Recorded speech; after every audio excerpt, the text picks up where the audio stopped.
Okay, so hi everybody. Sorry that it's been such a long time since I've made any kind of video. It's been really cold in Vancouver, so I haven't been doing much sculpting because it involves lots of outdoor time. But yeah, so this is the first head that I've done for like 4 months, and while I was sculpting it just now, I came across a tiny little, I guess, technique you could say, or a tip that is really super simple, and I'm sure lots of people already know of, but I hadn't been doing it for some reason, and it is just really, really helpful just for finishing off the eyes, and so I thought I would share it with you. So for this video, I'll be using some Van Aken oil-based clay to stick the eyes in with. I have my eyes, so whichever eyes fit in the head that you're sculpting. I'm going to be using these silicone flexi tip tools. I don't know what you call them. I think they're called like flexi or something shapers or whatever. I have a small paintbrush. I have, as always, my water bottle, spray bottle that's covered in gunk. Clay, obviously. I right now am using Premier by Lidl, which is their really squishy version. It's a stone clay or a paper clay, not too sure. But yeah, it's good for filling cracks and doing little detail work, so I'm using that for this. You can use regular Lidl too, it's up to you. But yeah, so I gotta be quick because I don't have much time. Anyways, so I've already done the first eye, so pretty much what I'm doing, and sorry I can't really zoom on this camera, but all I'm doing is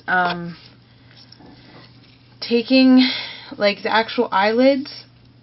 When you carve them out to make room for the eye, usually you don't keep them uniform, so just to fill in the cracks and make it look really clean and nice, to give it nice eyelids. So yeah, so what I do is first place the eye into the head, and I'm just going to secure it with some of this oil-based clay, which is what it's for. You can use whatever you have to stick the eyeball in, or you can just hold it with your finger if you can do tedious things like that. I am not that patient, so I'm going to use this stuff. I use this stuff all the time for every possible little thing you can think of. It's really handy just to have a block of it on hand, just for whatever. Preferably in not such a dark color, because it really mucks up your white clay. Anyways, oh, that's not in properly.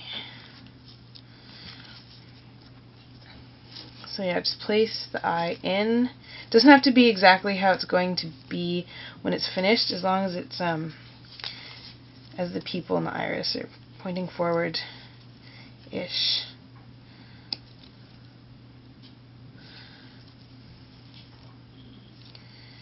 Okay, hold on.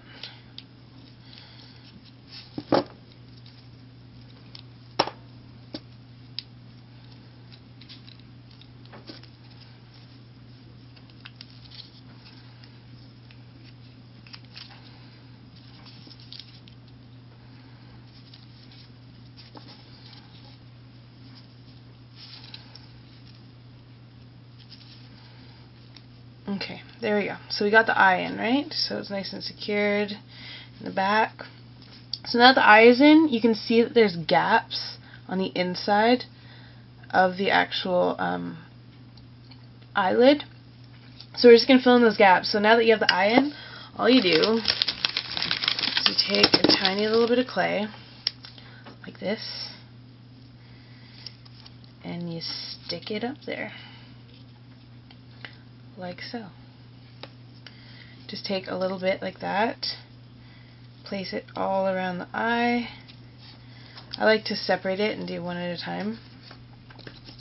And then take something with a square edge like this one, and then work it into all those little cracks and crevices. You might want to wet it just a little bit.